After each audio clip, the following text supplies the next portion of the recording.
My dear brothers and sisters, Allah सुब्हान ताला के दो किस्म के कवानीन होते हैं। एक तो वो लॉज होते हैं जो कि हमारे नेचुरल लॉज होते हैं, जिनको आप लॉज ऑफ फिजिक्स भी कह सकते हैं, लॉज ऑफ केमिस्ट्री भी कह सकते हैं। वो लॉज जो हमें आंखों से नज़र आ जाते हैं और जिनका रिस्पॉन्स या रिएक्शन हमें फ़ौरन से मिल जाता है। मसलन कोई शख्स जो है अगर एक पहाड़ से आगे चल जाए तो वो गिर जाएगा वहाँ से नीचे। इसी तरह से कोई चीज़ अगर आप आसमान की तरफ ऊपर फेंकते हैं तो वो वापस नीचे की तरफ आती है, because what goes up must come down. और ये वापस जो चीज़ आती है वो इमीडिएटली वापस आती है। ऐसा नहीं होता कि आपने अगर एक चाबियाँ जो है वो ऊपर फेंकी हैं तो कोई चाबी जो है वो 3 महीने के बाद आ रही है, कोई 5 महीने बाद आ रही है, कोई साल बाद आ रही है, नहीं, वो इमीडिएटली वापस आ जाती है। ये हैं फिजिकल लॉज हैं जो कि हम लोग नेचर में देखते रहते हैं। इसी तरह से कोई शख्स अगर आग को हाथ लगाता है तो आग इमीडिएटली उसको बर्न करती है। ऐसा नहीं होता कि आपने आग में हाथ लगाया और 2 घंटे के बाद आपको सेंसेशन महसूस हुई, ऐसा नहीं है। तो ये सारे के सारे फिजिकल लॉज हैं और ये भी अल्लाह के ही कवानीन हैं। दूसरी तरफ अल्लाह ताला के वो कवानीन हैं जिनको हम शरीयत कहते हैं, जो कि अल्लाह ताला ने कुरान मजीद में जिनका जिक्र किया या फिर अहादीस मुबारका में नबी करीम सल्लल्लाहु अलैहि वसल्लम ने जिनकी वजाहत फरमाई। मिसाल के तौर पे एक इंसान झूठ बोलता है तो वो अल्लाह का एक कानून तोड़ रहा है। झूठ बोलने के ऊपर आपकी ज़ुबान पे कभी करंट नहीं लगा होगा, कभी कोई मिर्चें नहीं लगी होंगी। इसी तरह से जो शख्स हराम का खाना खा रहा है, चाहे वो हराम कमाई से हराम खा रहा हो या फिर वो चीज़ें जो कि बजाते खुद हराम है, तो हो सकता है कि वो बहुत इंजॉय कर रहा हो, उसको बड़ा मज़ा आ रहा हो, खाना बहुत लजीज है। तो सवाल असल में यह है कि क्या जब ये कवानीन अल्लाह ताला के तोड़े जाते हैं तो अल्लाह की कायनात में कुछ नहीं होता? यकीनन होता है। याद रखें कि जब हम लोग फिजिकल लॉज तोड़ते हैं उसके भी कॉन्सिक्वेंसेस होते हैं, और जब हम लोग मेटाफिजिकल लॉज तोड़ते हैं या जो शरीयत के लॉज तोड़ते हैं उनका भी एक असर होता है। अल्लाह सुब्हानहू तआला फरमाते हैं कुरान मजीद में सूरह शुरा के अंदर, वमा असाबकुम मिन मुसीबतिन फबिमा कसबत ऐदीकुम व याफू अन कसीर, कि जो भी मुसीबत तुम्हारे ऊपर आती है वो तुम्हारे अपने हाथों की कमाई है और अल्लाह बहुत माफ़ करने वाला है। यानी कि जो भी मुसीबतें आपकी लाइफ में आ रही हैं वो डायरेक्टली प्रोपोर्शनल हैं उन गुनाहों के साथ जो आपने किए थे। तो अगर हम इन गुनाहों से तौबा कर लें तो ये मुसीबतें भी चली जाएंगी। अल्लाह सुब्हानहू तआला कुरान मजीद में ये बहुत ही इंपॉर्टेंट कॉन्सेप्ट है जिसका जिक्र कर रहे हैं। हम आम जुबान में इसको मकाफात अमल भी कहते हैं, जिसको इंग्लिश में कहते हैं what goes around comes around, as you sow so shall you reap. इमाम हसन अल बसरी रहमतुल्लाह एक दफ़ा एक जगह पर बैठे हुए थे तो उनके स्टूडेंट जो है रबी बिन साबी उनके साथ मौजूद थे। 4 मुख्तलिफ किस्म के लोग आए, 4 मुख्तलिफ प्रॉब्लम्स लेकर। एक शख्स आया, उसने कहा कि हमारे इलाके में बारिशें नहीं होती, हम क्या करें?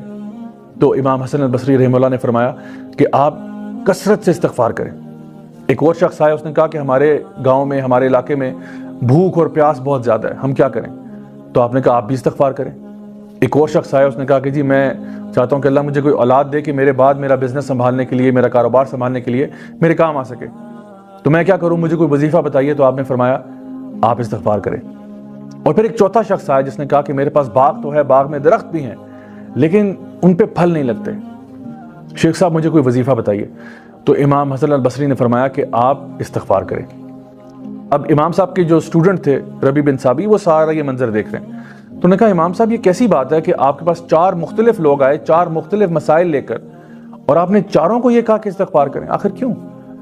तो इमाम साहब ने फरमाया कि मैंने अपनी तरफ से तो कुछ नहीं कहा, मैंने तो वो कहा जो कि अल्लाह ताला की किताब में पाया। सूरह नूह के अंदर नूह अलैहिस्सलाम फरमाते हैं कि फ़क़ुल्तु अस्तग़फ़िरू रब्बकुम इन्नहु काना गफ़्फ़ारा युरसिलिस समा अलैकुम मिदरारा व युमदिदकुम बिअमवालिन व बनीना व जअल लकुम जन्नातिन व जअल लकुम अनहारा, कि ए लोगों अगर तुम भी इस्तिग़फ़ार कर लो। ये वो लोग थे जो शिर्क और कुफ्र किया करते थे, उनको कहा जा रहा है कि अगर तुम भी इस्तिग़फ़ार कर लो, इन्नहु काना गफ़्फ़ारा, अल्लाह बहुत माफ़ करने वाला है। ना सिर्फ कि अल्लाह तुम्हें माफ़ करेगा बल्कि युरसिलिस समा अलैकुम मिदरारा, अल्लाह तुम पर रहमत की बारिश नाजिल करेगा। व युमदिदकुम बिअमवालिन व बनीन, और तुम्हारे माल में इजाफा होगा, तुम्हारी औलाद में इजाफा होगा।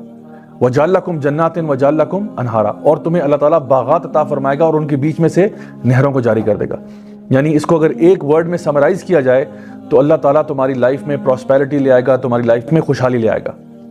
कहने का मतलब ये हुआ कि अगर आप सिर्फ इस्तिग़फ़ार को अपना मामूल बना लें तो आपके जो गुनाहों की वजह से प्रॉब्लम्स आपकी लाइफ में आते हैं वो सारे के सारे प्रॉब्लम्स दूर हो जाएंगे। लेकिन माय डियर ब्रदर्स सिस्टर्स, याद रखिए इस्तिग़फ़ार सिर्फ तस्बीह फेरने का नाम नहीं है कि आपने अस्तग़फ़िरुल्लाह की तस्बीह पढ़ना शुरू कर दी और दिल में कोई एहसास नहीं, कोई नदामत नहीं, ऐसा नहीं है। इस्तिग़फ़ार का मतलब यह है कि इंसान सबसे पहले दिल में नदामत महसूस करे, उसके बाद गुनाह को छोड़ दे, और फिर तीसरी बात यह कि वो फैसला करे कि मैं आइंदा गुनाह को नहीं करूँगा। ये असल में इस्तिग़फ़ार है। और अगर दोबारा गलती हो जाए پھر سے یہ پروسیس ریپیٹ کرے، چاہے 1000 مرتبہ بھی غلطی دوبارہ ہو جائے، پھر سے سنسیریٹی کے ساتھ اللہ تعالیٰ کی طرف واپس رجوع کرے۔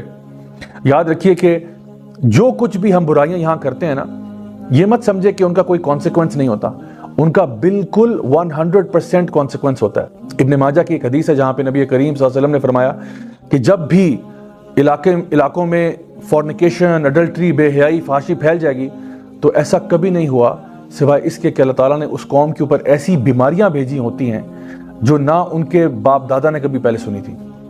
سبحان اللہ۔ آپ دیکھیے کہ جب انسان ایک جگہ پہ فحاشی کرتا ہے تو کیا ہوتا ہے کہ اسی قوم کے اوپر اللہ تعالیٰ ایسی بیماریاں بھیج دیتے ہیں جو ان کے بڑوں نے کبھی پہلے نہیں سنی تھی۔ آج اگر آپ اپنی امت کا جائزہ لے لیں، ہمارے پاس STDs، سیکچولی ٹرانسمیٹڈ ڈیزیز کی ایک کمپلیٹ کیٹیگری بن چکی ہے جس کے اندر وہ تمام بیماریاں شامل ہیں، جس طرح کہ ایڈز، HIV وغیرہ، جو آج سے پہلے آپ 100 ایئرز پہلے دیکھیں تو ان کا نام و نشان موجود نہیں تھا، لیکن ریسنٹ ہسٹری میں آپ دیکھیں تو یہ ساری چیزیں ہمارے ساتھ پریولنٹ ہو چکی ہیں۔ اسی طرح سے جب لوگ اللہ تعالیٰ کی کتاب کے مطابق فیصلے کرنا چھوڑ دیتے ہیں تو پھر اللہ تعالیٰ ان کو ٹکڑوں میں بانٹ دیتے ہیں اور وہ آپس میں لڑائی جھگڑا شروع کر دیتے ہیں۔ نبی کریم صلی اللہ علیہ وسلم نے ایسی کئی احادیث کا ذکر کیا۔ ایک حدیث جو کہ بخاری اور مسلم میں آتی ہے جہاں پہ یہ بتایا گیا کہ جو شخص بھی دنیا میں شراب پیے گا لازماً اس کو قیامت والے دن طنات الخبل پلایا جائے گا۔ صحابہ نے پوچھا یا رسول اللہ یہ طنات الخبل کیا ہوتا ہے؟ آپ نے کہا یہ جہنمیوں کا جو ڈسچارج ہے، ان کا بلڈ اور پس، یہ اس کو لازماً پلایا جائے گا۔ تو اگر آپ دنیا میں یہ کام کریں گے آخرت میں آپ کو یہ چیز بھگتنی پڑے گی۔ تو اس کا علاج کیا ہے؟ علاج یہ ہے کہ دنیا میں جیتے جی توبہ کر لو، استغفار کر لو، تاکہ اللہ تعالیٰ تمہارے گناہوں کو معاف کرے اور جو بھی مصیبت آنے والی ہے تمہارے اوپر سے ٹال دے۔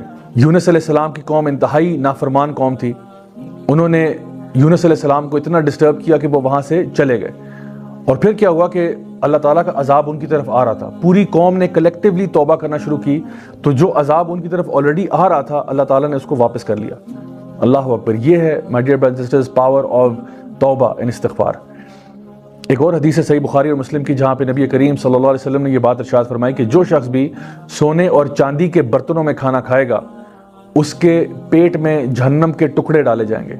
اب دیکھیے کہ جو انسان دنیا میں یہاں کھا رہا ہے وہ تو عیاشی کر رہا ہے، اس کو تو شاید معلوم بھی نہ ہو وہ کیا کر رہا ہے، لیکن قیامت کے دن اس کے ساتھ جو ہوگا وہ نبی کریم صلی اللہ علیہ وسلم نے واضح طور پر بتا دیا۔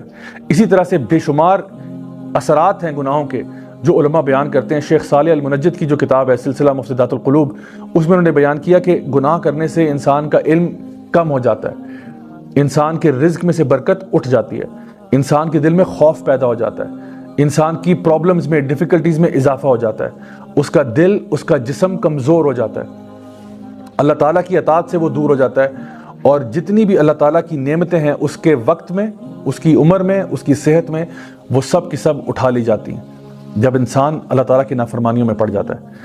تو my dear brothers and sisters آج ہی فیصلہ کریں کہ انشاءاللہ ہم توبہ کریں گے، سچی توبہ کریں گے، استغفار کریں گے، تاکہ اللہ تعالیٰ ہمارے گناہوں کو معاف کرے اور ہمارے اوپر آنے والی تمام مصیبتیں، پریشانیاں، ڈیفیکلٹیز دور فرمائے۔ Until next time, this is me, Raja Zawlak signing off. Wassalamu alaikum wa rahmatullahi wa barakatuh.